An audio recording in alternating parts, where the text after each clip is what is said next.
तर आपण आता पुढचं विदेशी यात्रियों से मिलने वाली जानकारी, प्रमुख जानकारी बघणार आहोत. त्याच्यामध्ये बघा वेगवेगळ्या ह्याच्यातून जे लेखक आले होते ना, किंवा जे यात्री आले होते, तर त्यांची नावं आहेत. त्याच्यामध्ये आपल्याला लक्षात काय ठेवायचं, ते कुठून कोण आले होते आणि त्यांनी काय लिहिलेलं आहे त्या अँगलला बघायचं आहे बघा. युनानी रोमन लेखक. युनानी म्हणजे काय असतं? ग्रीस. युनानी म्हणजे ग्रीस लक्षात ठेवा. आताचं सध्याचं ग्रीस, त्याला युनान म्हणतात, हे लक्षात ठेवा. पुढचं काय बघा, टेसियस. हा इराणचा राजवैद्य होता. टेसियस हा इराणचा राजवैद्य होता, हे लक्षात ठेवा. भारत के संबंध इसका विवरण आश्चर्यजनक कहानियों से परिपूर्ण होने के कारण अविश्वसनीय आहे, म्हणजे ह्याचं ऑथेंटिक नाही आहे टेसियसचं. तुम्हाला एवढं माहिती पाहिजे, टेसियस एक इराणचा राजवैद्य होता, एवढं माहिती पाहिजे. पुढचं बघा, हेरोडोटस. आता हेरोडोटसवर क्वेश्चन येणार आहेत बघा. हेरोडोटसला काय म्हटलं जातं? इतिहासाचा पिता, फादर ऑफ हिस्ट्री म्हटलं जातं हेरोडोटस. हे H for Herodotus, H for history असं लक्षात ठेवा. ते त्यांना काय लिहिलं? हिस्टोरिकल लिहिलं. एचच लक्षात ठेवा सगळीकडे. एच हेरोडोटस, इतिहासाचा पिता, हिस्टोरिकल लिहिलं त्यानं काय केलं? 5व्या शतकामध्ये इसवी सन पूर्व 5वी शताब्दीमध्ये भारत आणि फारस म्हणजे काय? सध्याचा इराण, लक्षात ठेवा. भारत आणि इराण यांच्या संबंधाचं वर्णन आहे, लिहिलेलं आहे, लक्षात ठेवा. ते कुठल्या पुस्तकात लिहिलेलं आहे? हिस्टॉरिकामध्ये लिहिलेलं आहे. हिस्टॉरिकामध्ये भारत आणि फ्रान्स, फारस म्हणजे फ्रान्स नाहीये, तर हे भारत म्हणजे इराण आहे. भारत आणि इराण, भारत आणि फारस म्हणजे इराण. म्हणजे काय लक्षात ठेवणार तुम्ही? भारत आणि इराण यांच्याबद्दल संबंधाचं वर्णन हिस्टॉरिकामध्ये कोणी लिहिलेलं? इतिहासाचा पिता हेरोडोटसनं लिहिलेलं आहे. परंतु त्यानं लिहिलेलं पण जे आहे ते ऑथेंटिक नाहीये, अफवांवर आधारित आहे. फक्त आपल्याला हे महत्वाचं आहे, father of history Historica Bharat आणि इराणच्या संबंधामध्ये लिहिलेलं आहे हिस्टोरिकामध्ये हेरोडोटसनं. एवढं लक्षात ठेवा, हे महत्वाचं आहे. आणि अजून काय लक्षात ठेवणार, हे महत्वाचं बघा. ह्याच्यावर क्वेश्चन येऊन गेलेत बघा. चौथा पॉईंट आहे मेगास्थेनिस. मेगास्थेनिस आहे ना, हा कोण होता? तर सेल्युकस निकेटरचा राजदूत होता. सेल्युकस निकेटरचा राजदूत मेगास्थेनिस होता. त्यानं कशामध्ये बसून आला होता? इंडिका गाडीमध्ये बसून आला होता, असं लक्षात ठेवा. त्यानं इंडिका लिहिलेलं आहे, हे आलेलं आहे बघा. आणि हा इंडिका चंद्रगुप्त मौर्य आहेत ना, त्याच्या दरबार आला होता हा, लक्षात ठेवा. त्यानं मग चंद्रगुप्त मौर्याच्या दरबारात आल्यानंतर काय लिहिलं त्यानं? मौर्ययुगीन समाज संस्कृतीच्या विषयी त्यानं लिहिलेलं आहे. म्हणून मेगास्थनी कशात बसून आला? इंडिकामध्ये बसून आला. सेल्युकस निकेटरचा राजदूत होता. कोणाच्या दरबारात आला? चंद्रगुप्त मौर्याच्या दरबारात आला होता, हे लक्षात ठेवा. हे विचारलं जाणार आहे, एकदा विचारलं गेलं ह्याच्यावर क्वेश्चन. अजून बाकीचे क्वेश्चन राहिलेले आहेत बाकी. पुढचं बघा, डायमिकस. डायमिकस काय कोण होता? सिरियन नरेश अंतियोकसचा राजदूत होता. हा कोणाचा? सिरियन नरेश अंतियोकसचा राजदूत कोण होता? डायमिकस. कोणाच्या दरबारात आला होता? बिंदुसारच्या दरबारात आला होता. आणि यानं कशाचं? मौर्य युगाच्या संबंधित माहिती लिहिली. पण कुणाच्या दरबारात आला होता हा? हा मेगास्थनीत पण मौर्य दरबारामध्ये आला होता, पण चंद्रगुप्ताच्या दरबारात आला होता. डायमिकस जेव्हा आला होता भारतामध्ये, तेव्हा सिरियन नरेश अंतियोकसचा राजदूत बनून आला होता.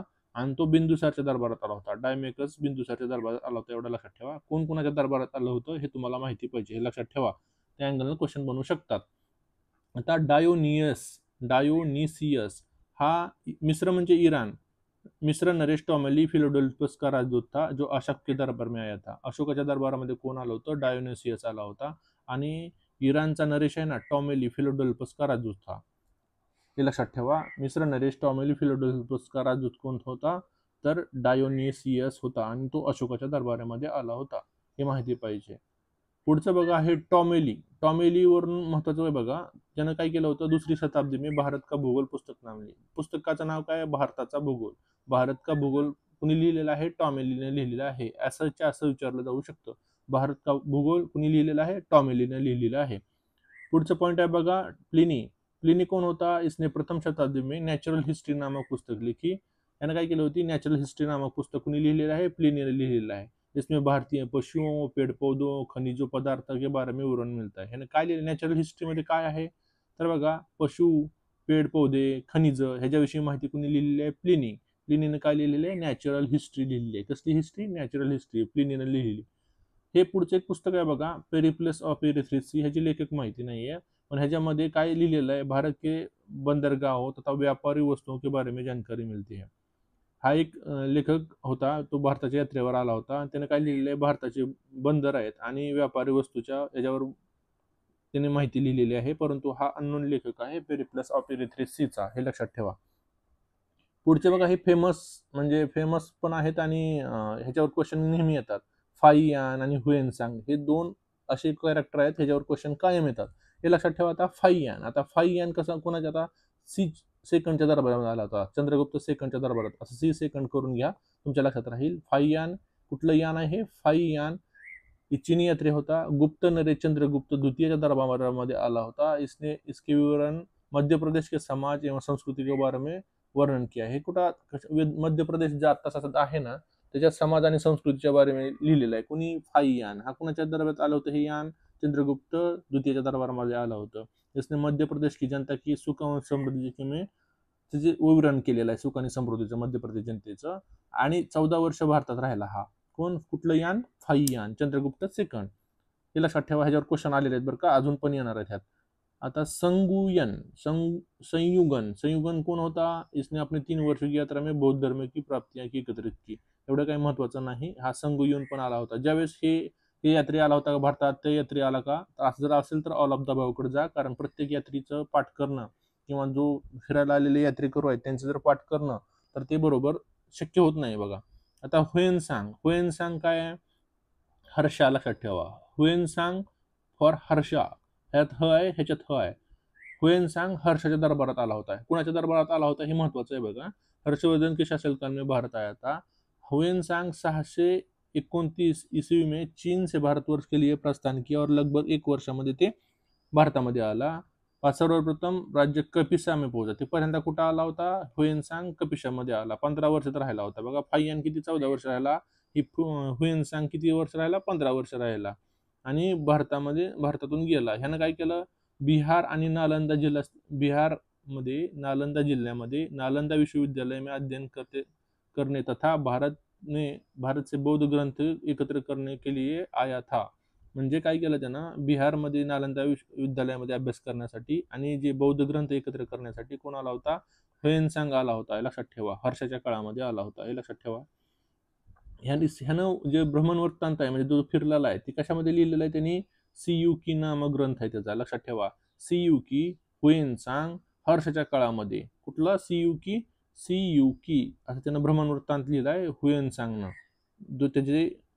त्यानं जे सगळं फिरला ते सगळं त्या पुस्तकामध्ये लिहिलेलं आहे त्यानं। त्याच्यामध्ये 138 देशाचं विवरण लिहिलेलं आहे इसमें। आता तो हर्षाच्या काळामध्ये आला होता म्हणजे तर हर्षकालीन समाज, संस्कृती, राजनीति के बारे में वर्णन किया है त्यानं। त्याच्या अनुसार सिंध का राजा शूद्र था। हुएनसांगच्या अनुसार सिंधचा राजा हा शूद्र होता। हुएनसांग बुद्ध की प्रतिमा के साथ सूर्य और विष्णु की प्रतिमाओं का पूजन किया था। आता ही बौद्ध जरी असला हुएनसांग तरी काही त्यानं केलं, सूर्याची आणि शिवाची प्रतिमाचं पूजन केलं होतं त्यानं, लक्षात ठेवा। हे ऑड स्टेटमेंट आहे, हे महत्वाचं आहे। जेव्हा हुएनसांग नालंदा विद्यालयामध्ये आला होता त्यावेळेस तिथले कुलपती कोण होते? ज्याला आता काय म्हणतो? कुलपतीच म्हणतो ना। तर ते कुलपती कोण होते? आता आचार्य शीलभद्र ते। हे महत्वाचं आहे बघा। जेव्हा हुएनसांग भारतामध्ये आला होता त्यावेळेस तिथले जे प्रिन्सिपल किंवा कुलपती ते कोण होते? आचार्य शीलभद्र ते। यह विश्वविद्यालय बौद्ध धर्म के लिए प्रसिद्ध था, म्हणून तर तो आला होता, हे लक्षात ठेवा। आता पुढचा कोण आहे बघा? इत्सिंग कधी आला होता? 7वी शताब्दीच्या शेवटी भारतात आला होता। ज्यानं नालंदा विश्वविद्यालय, विक्रमशिला विद्यालय आणि ह्याच्यामध्ये आला होता फिरण्यासाठी तो, आणि त्यानं भारताचं वर्णन केलेलं आहे। असं पुस्तकाचं त्याचं इथं काय नाहीये, त्यामुळे तुम्हाला हे हुएनसांग आणि फाईयान ह्याच्यावर क्वेश्चन कायम येतात बघा। हे चीनी यात्री होते। चीनी यात्री म्हणजे काय? फिरण्यासाठी आलेले लोक त्याला। आता पुढचं बघा, अरबी लेखक कोण कोण आहेत बघा। हे अल्बरुनीवर क्वेश्चन आलेला आहे बघा एमपीएससीला, हे क्वेश्चन येऊन गेलेला आहे। अल्बरुनी कुणाबरोबर आला होता? मोहम्मद गजनी के साथ भारत आला होता। अरबी में लिखी गई, त्यानं काय लिहिली होती? किताबुल हिंद, त्यालाच काय म्हणतात? तहकीक ए हिंद। तहकीक ए हिंदचा अर्थ काय होतो? भारत की खोज, भारताचा शोध, भारत की खोज। किताबुल हिंद, तहकीक ए हिंद ही किताब कोणी लिहिली? बर्नीनं लिहिली, असं लक्षात ठेवा। अल्बरुनी बर्नीनं लिहिलेले, आणि हा कोणाबरोबर आला होता? मोहम्मद गजनी बरोबर आला होता। आज भी इतिहासकारों के लिए महत्वपूर्ण स्रोत है तो। इसमें काय लिहिलेलं आहे? धर्म, दर्शन और त्योहारों, विज्ञान, रीति रिवाज, सामाजिक जीवन, मापन विधि, मूर्तिकला, कानून, हे सगळं लिहिलेलं आहे। 80 अध्यायों में विभाजित इसमें राजपूतकालीन समाज, हे महत्वाचं आहे बघा। ह्याच्यामध्ये किताबुल हिंद, तहकीक ए हिंद किंवा भारत की खोज, ह्याच्यामध्ये काय आहे? राजपूतकालीन समाज, धर्म, रीतिरिवाज, राजनीती आदि में सुंदर प्रकाश डाला आहे। त्याच्या कशा पुस्तकामध्ये काय आहे ते पण महत्वाचं आहे बघा, कारण मल्टिपल स्टेटमेंटला राज्यसेवेला ते विचारतात। पुढचं बघा, इब्न बतूता पैरो में जूता, असं लक्षात ठेवा। हा इब्न बतूता अरबी भाषा में लिखा गया, इसका यात्रा वृत्तांत रेहला आहे। हे इब्न बतूतानं काय लिहिलं? रेहला लिहिलं। अरबी भाषेमध्ये लिहिलं. ही 14व्या शतकामध्ये भारतीय सामाजिक तथा सांस्कृतिक जीवनच्या विषयामध्ये त्याने माहिती लिहिलेली आहे. आता बघा ह्याच्यामध्ये विशेष काय आहे की दिल्ली पोहोचण्यापूर्वीच की हा इब्न बतूता विद्वान होता. ह्याच्या विद्वत्तेनं प्रभावित होऊन हा एमबीटी आहे ना, एमबीटी म्हणजे मोहम्मद बिन तुगलक ना दिल्लीचा त्याचा काजी, काजी म्हणजे काय, न्यायाधीश त्यावेळेचा, त्याला न्यायाधीश नियुक्त केलं होतं, अपॉइंटमेंट केलं होतं. कुणी? इब्न बतूताला मोहम्मद बिन तुगलक सनकी असं म्हणलं जायचं त्याला. त्यानं काय केलं होतं, इब्न बतूताला दिल्लीचा काजी म्हणून नियुक्त केलं होतं. हे खूप महत्वाचं आहे बरं का, हे याच्यावर क्वेश्चन येणार आहे. आणि त्यानं काय लिहिलं, रेहला लिहिलं. दिल्लीला आल्यावर त्याला काजी न्यायाधीश कुणी नियुक्त केलं, मोहम्मद बिन तुगलकनं. पुढचे अन्य लेखक बघूयात आपण. त्यामध्ये लक्षात ठेवण्यासारखे बघा दोन आहे. एक तिथं आहे व्यवस्थित लक्षात ठेवा, तारानाथ. तारानाथ का लक्षात ठेवायचं, ते तिब्बती लेखक होता.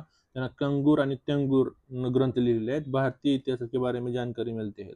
कंगूर आणि तंगूर कुणी लिहिलं, तारानाथनं लिहिलेलं आहे, ते लक्षात ठेवा. भारतीय इतिहासाची जानकारी त्यामुळे मिळते, माहिती मिळते भारतीय इतिहासाची. तारानाथ, कंगूर आणि तंगूर. मार्को पोलो 13व्या शतकामध्ये अंत पांड्य देशाच्या यात्रेवर आला होता तो. इसका विवरण पांडे इतिहास के अध्ययन के लिए उपयोग आहे. पांडे इतिहास जर तुम्हाला अभ्यास करायचा असेल तर मार्को पोलोने लिहिलेलं साहित्य वाचावं लागेल, लक्षात ठेवा. मार्को पोलोने जे इतिहास लिहिला ते कुणाशी रिलेटेड आहे, पांडे यांच्याशी रिलेटेड आहे, लक्षात ठेवायचं आहे. पुढचा पॉईंट बघा आपण, पुरातत्व जे आहेत ना त्याच्या संबंधी जे काही माहिती मिळते पुरातत्व खात्याकडून किंवा पुरातत्व संबंधी मिळण्यावाली जानकारी काय आहे जानकारी, तर बघा हे महत्वाचं स्टेटमेंट आहे. पहिलं, भारताचं फादर ऑफ इंडियन आर्किओलॉजी कुणाला म्हटलं जातं, सर अलेक्झांडर कनिंगहॅमला म्हटलं जातं, हे लक्षात ठेवा. असाच असा क्वेश्चन फॅक्चरला तुम्ही विचारला जाऊ शकतो. फादर ऑफ भारतीय पुरातत्वशास्त्राचा पिता कोण आहे, सर अलेक्झांडर कनिंगहॅम आहे. सर अलेक्झांडर कनिंगहॅम, हे लक्षात ठेवा. 1400 ईस्वी, पुढचा पॉईंट काय बघा, 1400 ईस्वी पूर्व केले अभिलेखक. हा अभिलेख आहे ना बोगाज कोई, त्याला काय म्हटलं जातं, एशियाई मायनर. त्यानं वैदिक देवता मित्र, वरुण आणि इंद्र, नासत्य, नासत्य म्हणजे अश्विनी कुमारचे नाम मिळते है. एवढा पॉईंट एवढा महत्वाचा नाही आहे. पुढचं काय बघा, मध्य भारत में भागवत धर्म विकसित होने का प्रमाण यवन राजदूत होलोयोडोरस के वेसनगर विदिशा गरुडस्तंभ से प्राप्त होता है. आता हा वेसनगर विदिशा गरुडस्तंभ कुठं आहे, विदिशामध्ये आहे, लक्षात ठेवायचं आहे. भागवत धर्म विकसित होने का प्रमाण यवन राजदूत डोलियोडोरस के वेसनगर विदिशा गरुडस्तंभ से मिळता है. आता हे सोडा, हे काही एवढं महत्वाचं नाही. सर्वप्रथम भारतवर्ष, आता हे भारतवर्षाचा पहिल्यांदा उल्लेख आहे ना तो हाती गुंफा अभिलेखामध्ये आहे, लक्षात ठेवायचं आहे. हाती गुंफा अभिलेख कुठं आहे, ओडिसामध्ये आहे, हे लक्षात ठेवा. सर्वप्रथम आता हे बघा, हे जुन्या एन्शंट हिस्ट्रीमध्ये दुर्भिक्ष म्हणजे काय म्हणतो आपण, दुष्काळ. दुष्काळाची जानकारी पहिल्यांदा कुठं मिळली ती, तर सोहगौरा अभिलेख, हे लक्षात ठेवा. कुठला, सोहगौरा अभिलेख आहे. संकट काळामध्ये काय केलं, खाद्यान्न म्हणजे अन्न कसं सुरक्षित ठेवायचं याची माहिती मिळाली आहे. कुठला अभिलेख आहे हा, दुर्भिक्षची म्हणजे माहिती देणारा, दुष्काळाची माहिती देणारा, तर सोहगौरा अभिलेख. कुठला गौरा, सोहगौरा अभिलेख आहे, हे महत्वाचं आहे बघा. सर्वप्रथम भारत पर होने वाले आक्रमण, जे हुन आक्रमण झाले ना त्याची माहिती कुठे भेटलेली आहे, कुठल्या भितरी स्तंभ लेखामध्ये मिळते. हुनांचे जे आक्रमण झाले त्याची माहिती कुठं, भितरी स्तंभ अभिलेखामध्ये आहे. पुढचा एक महत्वाचा पॉईंट आहे बघा, सतीप्रथा. सतीप्रथा जी आहे त्याचा पहिला लिखित साक्ष कुठल्या अभिलेखामध्ये आहे, तर एरन अभिलेखावर आहे. आणि शासन कोण होता, भानात नव्हता, भानुगुप्त, असं लक्षात ठेवा. भानुगुप्ताच्या काळामध्ये एरन अभिलेख, सतीप्रथा का पहिला लिखित साक्ष एरन अभिलेखात आहे, एरन अभिलेखात. आणि भानुगुप्ताच्या काळामध्ये होता तो, लक्षात ठेवा. असं सातवाहन जे राजे होते ना, पुढचा पॉईंट बघा, सातवाहन राजाओं का पूरा इतिहास अभिलेखाच्या आधारावर लिहिलेला आहे. असं कुठलं राजघराणा आहे त्यांचा पूर्ण इतिहास अभिलेखाच्या आधारे लिहिलेला आहे, तर सातवाहन राजे आहेत, लक्षात ठेवा. पुढचा एक पॉईंट आहे बघा, रेशीम बुनकर, जे रेशीम विणत होते ना त्यांना काय म्हणतात, तर श्रेणी. त्यांची जानकारी कुठं मिळते, मंदसौर अभिलेखामध्ये मिळते. तुम्हाला मागच्या वेळेस क्वेश्चन होता बघा, 2024चा क्वेश्चन आहे हा, की खालीलपैकी व्यापाराचं माध्यम कुठलं होतं बघा. त्यांनी शतमान वगैरे असे दिले होते, त्यात श्रेणी आणि समिती दिली होती. ही श्रेणी कशाला म्हटलं जातं, रेशीम जे विणतात ना त्यांना श्रेणी म्हटलं जातं. तुम्ही ऑप्शन हे एलिमिनेट केला तर 1 2 3 तुमचं लगेच आन्सर येत होतं. त्यामुळं व्यवस्थित तुम्ही करा, तुम्हाला सगळे क्वेश्चन ट्रेस होतील. फक्त व्यवस्थित बघा. काश्मीरी नवपाषाण पुरास्थल बुर्ज होम, त्याला काय म्हणतात, गर्तावास, गड्डाघर साक्ष मिळता है इसमें. ह्याच्यामध्ये आता गड्डाघरावर उतरायसाठी सीडिया होती. काश्मीरमध्ये कुठं, काश्मीरामध्ये नवपाषाणकालीन पुरास्थल आहे बुर्ज होम.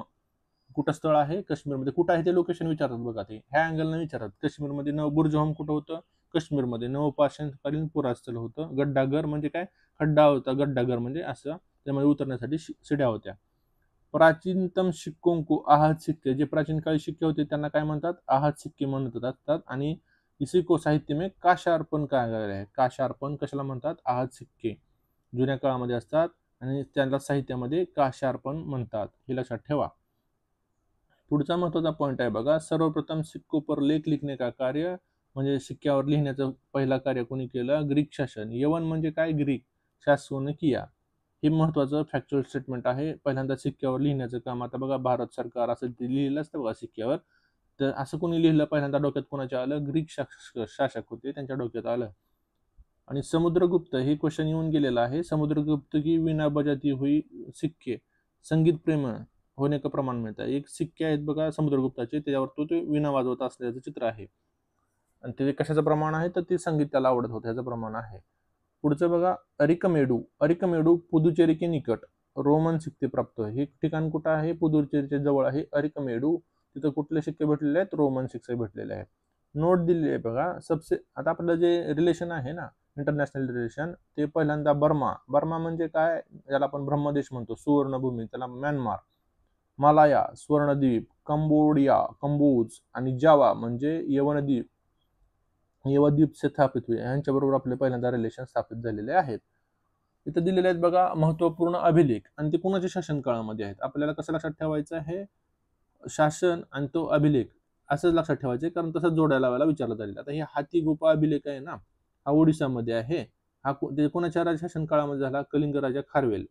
आता तुम्हाला काही ठराविक लक्षात ठेवा, सगळं लक्षात ठेवणं शक्य होणार नाही, मी सगळं घेतोय, पण ठराविक लक्षात ठेवा. हाती गुफा अभिलेख ओडिसामध्ये आहे, कलिंग राजा खारवेलच्या काळामधले आहे. जुनागड गिरनार अभिलेख रुद्रदामांच्या काळामध्ये आहे. नाशिकचा जो अभिलेख आहे तो गौतमी बलश्री, ही महाराष्ट्र रिलेटेड आहे, त्यामुळे लक्षात ठेवा. हे नाशिकचा जो अभिलेख आहे तो गौतमी बलश्री रिलेटेड आहे. आणि प्रयाग स्तंभलेख आहे ते समुद्रगुप्ताचे आहे. ते बघा प्रयाग प्रशस्ती म्हणलेलं आहे बघा, 11वीच्या पुस्तकामध्ये आलेलं आहे. प्रयाग प्रशस्ती कोणाशी रिलेटेड आहे? ते समुद्रगुप्ताशी रिलेटेड आहे, हे लक्षात ठेवायचं आहे. ऐहोळ अभिलेख आहे ना, पुलकेशी 2 च्या रिलेटेड आहे. ऐहोळ अभिलेख पुलकेशी 2 शी रिलेटेड आहे. मंदसौर अभिलेख माळवा नरेश यशोधरांशी रिलेटेड आहे. ग्वाल्हेरचा जे अभिलेख आहे तो प्रतिहार नरेश भोज यांशी रिलेटेड आहे. पुढचा एक महत्वाचा अभिलेख आहे बघा, स्कंदगुप्ताच्या काळातला भितरी एवं जुनागड अभिलेख, तो कोणाशी रिलेटेड आहे?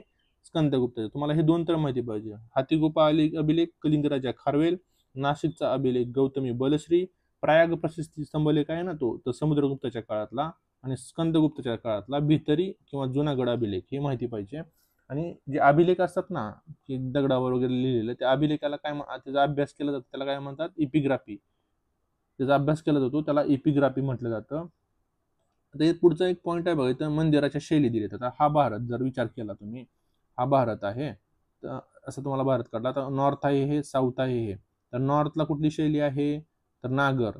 साऊथला कुठली शैली आहे? दक्षिणमध्ये द्रविड.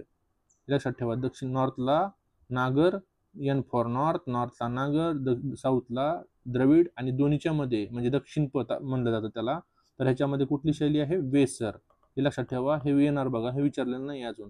नागर साऊथला द्रविड, आणि दोन्हीच्या मध्ये दक्षिण पथ मध्ये वेसर शैली आहे, हे लक्षात ठेवा. हे खूप महत्वाचं आहे. पुढचं बघा, पंचायतन आहे ना, पंचायतन शब्द मंदिर रचनाशी रिलेटेड आहे. बघा आता काय होतं, एक मंदिर असतं, ते 5 मंदिर एकत्र असले त्याला पंचायत म्हणतात. एक हिंदू मंदिर पंचायत शैली कधी म्हटलं जातं? एक मंदिर मेन, त्याला बाजूला 4 मंदिर असले त्याला पंचायतन मंदिर म्हणतात. आता हे कुठं कुठं आहे? तर कंदारिया महादेव मंदिर खुजराहो. पंचायतन शैलीची मंदिर कुठं कुठं आहेत? खुजराहो, कंदारिया महादेव मंदिर खुजराहो. कुठला? कंदारिया महादेव मंदिर खुजराहो. इथं आहे बृहदेश्वर मंदिर भुवनेश्वरला आहे. लक्ष्मण मंदिर खुजराहो मध्ये कंदारिया महादेव मंदिर. अजून कुठलं आहे? लक्ष्मण मंदिर खुजराहो. लिंगराज मंदिर भुवनेश्वर. दशावतार मंदिर हे महत्वाचं आहे बघा, दशावतार मंदिर देवगड उत्तर प्रदेश, आणि गोंडेश्वर मंदिर महाराष्ट्र, हे महत्वाचं आहे. हे कुठंच उल्लेख सापडत नाही बघा, गोंडेश्वर मंदिर महाराष्ट्रचा, हे विचारणार. हे पंचायतन मंदिर आहे, मंदिराचा प्रकार आहे बघा. बृहदेश्वर मंदिर भुवनेश्वर, हे तुम्हाला ह्याच्यामध्ये जोड्या लावायला क्वेश्चन येणार. कुठं ना कुठं तुम्हाला भेटून जाणार, हे लक्षात ठेवा. पुढचं बघा आता काय पॉईंट आहे. आता इथून काय चालू होतो, प्रागैतिहासिक काळ चालू होतो. कुठल्या काळाला कुठला काळ कसं म्हटलं जातं बघायचं. आता प्रागैतिहासिक काळ आहे ना, ह्या ऐतिहासिक काळ त्या काळाला म्हटलं जातं की तिथं काही इतिहास लिहिलेला नसतो किंवा लिखित साक्ष्य नसतंय. प्रागैतिहासिक काळ त्याला म्हटलं जातं.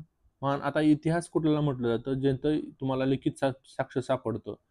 समजा इतिहास मानव काही तो मानवाचा जो काळ आहे ना इव्हॉल्युशनचा, तो काळ असतो जिथं लिहिलेलं लिखित साक्ष सापडलं त्याला इतिहास म्हटलं जातं. लिहिलेलं तुम्हाला वाचता आलं ते इतिहास. आणि आद्य इतिहास म्हणजे जे लिहिलेलं आहे परंतु ते वाचता आलं नाही, तर त्याला काय म्हणतात, आद्य ऐतिहासिक काळ. इतिहास हा शब्द त्याशी रिलेटेड येतो. आणि प्रागैतिहासिक काळ म्हणजे तिथं काही लिहिलेलं नाही, हे लक्षात ठेवा. हे डिफरन्स कळायला पाहिजे. तू बऱ्याच वेळा कन्फ्युज होतोय. वाचता नाही आलेलं लिहिलेलं त्याला आद्य ऐतिहासिक म्हणतात. ऐतिहासिक काळ म्हणजे लिहिलेलं आपल्याला वाचता आलेलं आहे, त्याचा आपण वाचू शकलेलो आहे, त्यांना काय म्हणायचं आहे ते वाचू शकलेलो आहे. आता बघा, आताचा सध्याचा जो मानव आहे, ज्ञानी मानव, त्याला काय म्हणतात, होमोसॅपियन. ह्याचा प्रवेश भारताच्या धर्तीवर किंवा सगळ्या पृथ्वीवर 30 ते 40 हजार वर्षापूर्वी झालेला आहे. आता कुठल्या ह्याच्यामध्ये काय आहे हे महत्वाचे स्टेटमेंट आहेत बघा, हे विचारलेले आहेत बऱ्याच वेळेला, त्यामुळे हे खूप महत्वाचे आहेत. पूर्व पाषाण युग का पुरापाषाण की मानव में जीविका का मुख्य आधार शिकार था. आता हे शिकार असणार आहे, ओके ओके म्हणायचं. आणि मनोरंजनाचं साधन पण ओके. आता इथं लक्षात ठेवण्याचं काय आहे बघा, हा पॉईंट आहे, आग का आविष्कार. आता फक्त लक्षात ठेवा, इथं आगीचा जो शोध आहे ना तोच पुरापाषाण काळामध्ये लागलेला आहे, बाकी सर्व नवपाषाण काळामध्ये झालेला आहे. कुठल्या काळात काय झालं हे लक्षात ठेवा. पहिया म्हणजे काय, चाकाचा शोध नवपाषाण काळामध्ये लागलेला आहे. आणि इथं स्थायी निवास म्हणजे आपण निवास एका ठिकाणी कधी करायला, स्थायी निवासाची पद्धत कधी नवपाषाण काळामध्ये झालेली आहे. आणि पहिल्यांदा सर्वात प्रथम आपण काय पाळलेला आहे, कुत्रा हा पाळलेला आहे, हे लक्षात ठेवायचं. सर्वात माणसानं पहिल्यांदा कुठला धातू वापरला, तांबा धातूचा वापरला. आणि कुठलं त्याच्यापासून अवजार कुठलं केलेलं आहे, आपण पहिल्यांदा अवजार कुठलं वापरलं, कुऱ्हाडी वापरलं, कुल्हाडी. आणि कुठं ते मिळालेलं आहे, तिथं अतिरमक्कम इथं मिळालेलं आहे, ते अतिरमक्कम इथं मिळालेलं आहे, ते कुऱ्हाडी. आपण म्हणतो बघा कुऱ्हाड तोडण्यासाठी, लाकडे तोडण्यासाठी वापरतात, तुम्हाला समजत नसेल तर. ग्रामीण भागातील मुलं असतात त्यांना बरोबर कळतं ते काय आहे ते. हे कुत्रा कधी पहिल्यांदा पाळतू प्राणी म्हणजे पाळला आपण हे विचारलेलं आहे, हे लक्षात ठेवा, हे विचारलेलं आहे. कृषी का आविष्कार, बघा आता हे सगळं नवपाषाण काळामध्ये झालं. चा शोध लागला, स्थायी निवास नवपाषाणमध्ये झाला, तांब्याचा शोध, कृषीचा जे शोध आहे, आविष्कार आहे, तो नवपाषाण काळामध्ये झाला. फक्त आगीचा शोध आहे ना हा पुरापाषाण काळामध्ये, हे लक्षात ठेवा. पुढचा पॉईंट काय आहे बघा, प्राचीन आता जे शेती करायला लागला नवपाषाण काळामध्ये, मग त्यावेळेस शेतीविषयी काय माहिती आहे, सबसे प्राचीन फसल काय होती, आपण पहिल्यांदा गेहू आणि जव लावली होती, हे लक्षात ठेवा. शेतीसाठी पहिल्यांदा फसल कुठली, गेहू आणि जव. परंतु काय आहे इथं, सर आपण पहिल्यांदा खाल्लं काय, सर्वप्रथम उपयुक्त म्हणजे आपण जे खाण्यासाठी वापरलेलं जे अन्न होतं ते चावल म्हणजे तांदूळ होतं, हे लक्षात ठेवा. इथं विरोधाभास आहे, पहिली फसल आपण गेहू जव लावली, परंतु पहिल्यांदा खाण्यासाठी आपण चावल वापरलं. आता हे का असं आहे, तर हे असंच आहे, हिस्ट्रीमध्ये लिहिलेलं आहे, म्हणून आपण लक्षात ठेवायचं आहे. कृषी का प्रथम उदाहरण मेहरगडचे प्राप्त होत आहे, लक्षात ठेवा. त्याच्यामध्ये काय भेटलेलं आहे, कृषीचा पहिला जे प्रथम साक्ष आहे ते कुठून भेटलेलं आहे, मेहरगडचे मिळालेलं आहे, एवढं लक्षात ठेवायचं तुम्ही. तिथं चावल के प्राचीनतम म्हणजे तांदळाचे साक्ष मिळालेलं आहे. कुठं कृषीचं पहिल्यांदा साक्ष मिळालं, मेहरगड. कुठलं गड होता, मेहरगड, तिथं चावल लावत असतील, हे लक्षात ठेवा. असं पल्लावरम नामक स्थान पर प्रथम भारतीय पुरापाषाण कलाकृती की खोज हुई थी. पल्लावरम स्थानावर पुरापाषाण काळामध्ये पहिल्यांदा तिथे शोध लागला होता. इथे एक लक्षात ठेवा, महत्वाचा पॉईंट आहे, भारत के पूर्व प्रस्तर युग के अधिकांश अवजार स्फटिक. स्फटिक म्हणजे काय, आपण म्हणतो बा पाषाणचे बनवलेले आहेत, दगडाचे बनवलेले आहेत, लक्षात ठेवायचं. पुढचा एक महत्वाचा पॉईंट आहे बघा, रॉबर्ट ब्रूस फूट असे पहिली व्यक्ती होते ज्यांनी 1863 मध्ये भारतने पुरापाषाण कालीन अवजारांचा शोध लावला होता. जे दगडाचे बनवलेले अवजार आहेत त्याचा पहिल्यांदा शोध कुणी लावला होता, रॉबर्ट ब्रूस फूट. 1863 ला लावलेला आहे शोध बघा. पायी येऊन त्यांनी शोध लावला कशाचा, दगडाच्या हत्याराचा. कोण, रॉबर्ट आले होते पायी, ब्रूस फूट असं लक्षात ठेवा, पायी आले होते असं लक्षात राहील तुम्हाला ते. भारत का सबसे प्राचीन नगर मोहनजोदडो. आता हे मोहनजोदडो पिक्चर आला होता, हे तुम्हाला माहिती आता लक्षात राहील ते तुम्हाला. प्राचीन नगर कुठलं, मोहनजोदडो होतं. सिंधी भाषेत त्या मोहनजोदडोचा अर्थ काय होतोय बघा, जे आपण त्याला काय म्हणतो, मृतकों का टीला. मृतकों का टीला म्हणजे कशाचा ढिगारा तो, तर शवाचा ढिगारा, साध्या भाषेमध्ये सांगायचं झालं तर. पुढचा पॉइंट काय आहे बघा, असम का श्वेतभूग रिबन भारत में पाया जाने वाला एकमात्र कपी आहे पॉइंट असाच लक्षात ठेवायचा. इमानगाव ताम्रपाषाण युग की एक सबसे बड़ी बस्ती थी. ही कुठल्या युगातली वस्ती होती बघा, इमानगाव ताम्रपाषाण. आणि ह्याचा संबंध कोणाची कुठल्या संस्कृती आहे, जोरवे संस्कृतीची आहे. हे महत्वाचं स्टेटमेंट आहे बघा. इमानगाव ताम्रपाषाण युगातली मोठी वस्ती होती आणि ह्याचा संबंध जोरवे संस्कृतीचा आहे, एवढं लक्षात ठेवायचं. भारत में शिवालिक पहाड़ी में जीवाश्म का प्रमाण पहिल्यांदा मिळालं आहे बघा. भारतामध्ये शिवालिक पहाडी आहे ना, किंवा शिवालिक आपण पर्वत म्हणतो, तिथं पहिल्यांदा जीवाश्माचा प्रमाण मिळालेलं आहे. आणि भीमबेटका गुफा आहेत ना, तिथं काय आहे, कशासाठी प्रसिद्ध आहे, ते शैलचित्र म्हणजे तिथली चित्र, भिंतचित्रासाठी पहिले प्रसिद्ध आहे प्रागैतिहासिक काळातली. कुठली, भीमबेटका गुफा. पुढचा एक महत्वाचा पॉईंट आहे बघा, हे महाराष्ट्र रिलेटेड आहे म्हणून महत्वाचं आहे. भारत में मनुष्य का संबंधित पहिला प्रमाण नर्मदा घाटीमध्ये मिळालेला आहे. म्हणजे नर्मदा घाटी आहे ना, नर्मदा जे खोरा आहे, तिथं पहिल्यांदा भारत में मनुष्याचं जे संबंधित पहिला प्रमाण म्हणजे कुठं मिळाला, नर्मदा खोऱ्यामध्ये मिळालेलं आहे. हे फॅक्च्युअल डाटाला विचारलं जाऊ शकतं. पुढचा पॉईंट काय बघा, नोट काय दिलेले, भारतीय नागरिक सेवा चा अधिकारी सिव्हिल सर्वंट कोण होता, सर्वंट होता रिजले. त्यांनी काय केलेलं आहे, वैज्ञानिक आधारावर जनसंख्या का प्रजातीय विभागीकरण, जे प्रजातींचं वर्गीकरण आहे ना, ते कोणी केलेलं आहे, तर ते कोणी केलं, रिजलेनं केलं.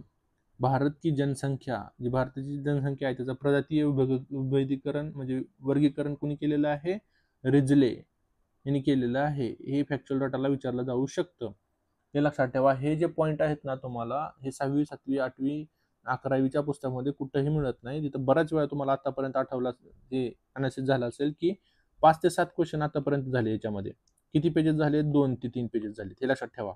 त्यामुळे ते महत्वाचं आहे. पुढचं काय आहे, सिंधू सभ्यता बघू. सिंधू संस्कृती बघू. सिंधू सभ्यता म्हणजे संस्कृती बघू. आता कार्बन 14 पद्धत वापरली जाते बघा सिंधू सभ्यतेच्या ह्याच्यासाठी. आणि ह्याचं जे काळ आहे ते 2400 ते 1700 ईसा पूर्व, म्हणजे इसवी सनाच्या पूर्वी किंवा 2400 ते 1700 पूर्व. इथे ईसा मसीहचा जन्म झाला ना, त्याच्या पूर्व 2400 पासून ते 1700 पर्यंत ही संस्कृती होती. कुठली, सिंधू संस्कृती होती, असे लक्षात ठेवा. इथून पुढं असं सरळ मोजलं जातं. त्याच्या आधी इसवी सनाच्या आधी उलट काउंट केलं जातं, हे तुम्हाला मी आधी सांगितलेलं आहे. आता सिंधू संस्कृतीचा शोध कुणी लावला, हे कुणाचा शोध लावला, कुठल्या संस्कृतीचा शोध लावला, हे जोड्या लावायला आले आहे बघा. 1921 मध्ये कुणी, दयाराम सहानी, दया आली सिंधू संस्कृतीला, त्यांनी त्याचा शोध लावला, लक्षात ठेवा, दयाराम सहानी, असं लक्षात ठेवा. आणि ह्याचा आकार त्रिकोणाकृती आहे. सिंधू संस्कृतीचा आकार त्रिकोणाकृती आहे. अजून क्वेश्चन आलेला नाही, हे लक्षात ठेवा. कुठले पॉईंट कुठं आहे ते माहिती तुम्हाला देतो, परंतु ह्याचा सिंधू संस्कृतीचा जे आकार आहे ना, त्याचा त्रिभुज आकार म्हणजे त्रिकोणाकृती आकार आहे. हे क्वेश्चन आलेला नाही, येऊ शकतो.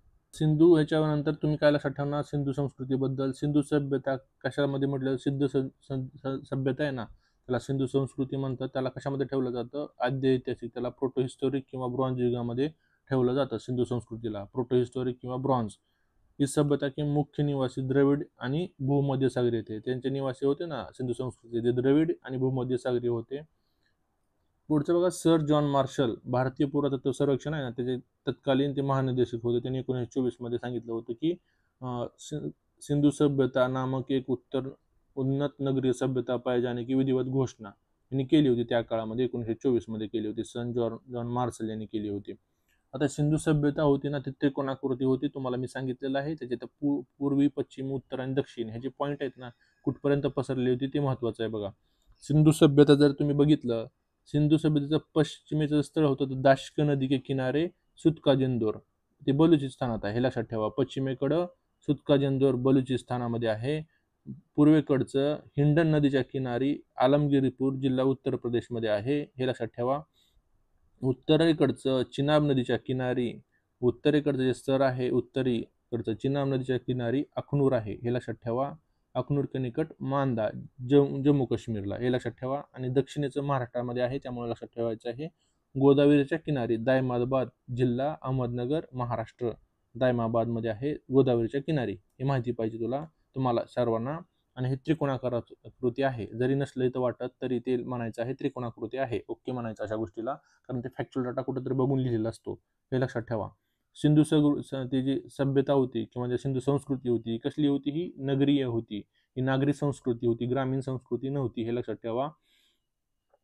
आणि ह्याच्यामध्ये सैंधवी सभ्यतेचे प्राप्त परिपक्व अवस्थावाले 6 जे स्थळ होतं, बडे नगरं होती. ती कुठली ती 6 नगरं होती सिंधू संस्कृतीची. मोहेंजोदडो होतं, हडप्पा होतं, गणवारीवाला होतं, धौलवीरा होतं, राखीगढी होतं आणि कालीबंगन होती. ही 6 नगरं होती. ही 6 नगरं कोणाची आहेत? सिंधू संस्कृतीची आहेत, लक्षात ठेवा. आता स्वातंत्र्यता प्राप्ती झाल्यानंतर हडप्पा संस्कृतीचं सर्वाधिक स्थळ कुठं शोधले गेलेले आहेत? गुजरातमध्ये गेलेले आहेत. हे फॅक्च्युअल क्वेश्चनला येऊ शकतं. म्हणजे 1947 नंतर आपण स्वतंत्र झाल्यानंतर सर्वाधिक स्थळांचा कुठं शोध लागला? हडप्पाचा गुजरातमध्ये लागला होता. आता कुठलं मोठं स्थळ आहे बघा, ते महत्वाचं आहे.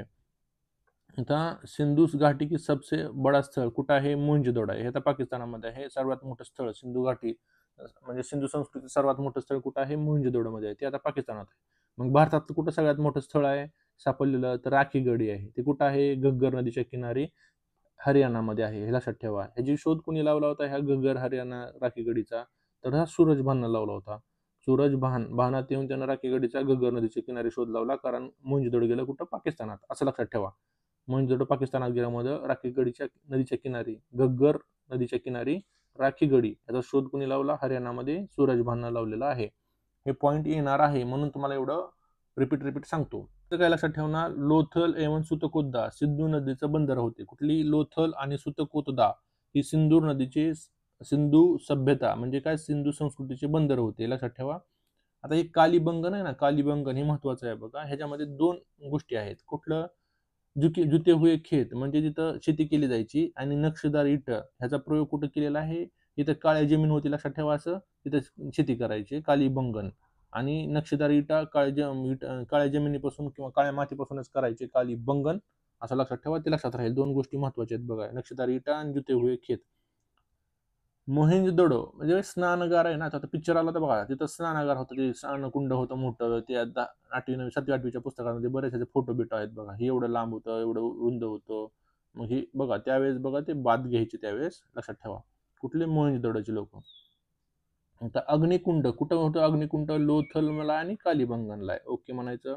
हे महत्वाचं आहे बघा. मोहेंजोदडोचे प्राप्त एक जे शिल आहे किंवा जे नाणं आहे, त्याच्यामध्ये 3 मुखावाले देवता, त्याला काय म्हणतं? पशुपतीनाथ म्हणायचे. कुठं? आता हे हडप्पासाठी त्याचं वेगळं आहे आणि मोहेंजोदडोचं वेगळं आहे, हे लक्षात ठेवा. हे विचारलं जाऊ शकतं, तुम्ही कन्फ्युज होणार बघा.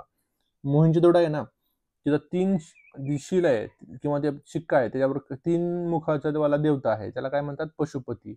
त्याच्यावर शेजारी कुठले कुठले 4 प्राणी आहेत? एलिफंट आहे, टायगर आहे, रायनो आहे आणि बफेलो आहे. ETBR लक्षात ठेवा. एलिफंट, टायगर, रायनो आणि बफेलो आहे, असं लक्षात ठेवा. एलिफंट, टायगर, रायनो, बफेलो आहे, हे महत्वाचं आहे. आणि हडप्पा की जी मोहर मिळाली त्याच्यात एकशिंगावाला पशु आहे. हे त्यांचं नाणं कुठलं होतं? हडप्पावाल्यांचं आयताकार मोहर होती, आणि त्याच्यावर काय असं होतं? मोहर से स्त्री के गर्भ से पौधा निकलत आहे, म्हणजे काय निकलत आहे? एखाद्या वृक्षाचा जन्म होतोय स्त्रियाच्या गर्भातून, असं कुठं? आयताकार मोहरमध्ये सांगितलेलं आहे हडप्पाच्या. हे लक्षात ठेवा. हे सिम्बॉलिक आहे, खूप महत्वाचे स्टेटमेंट आहे ते.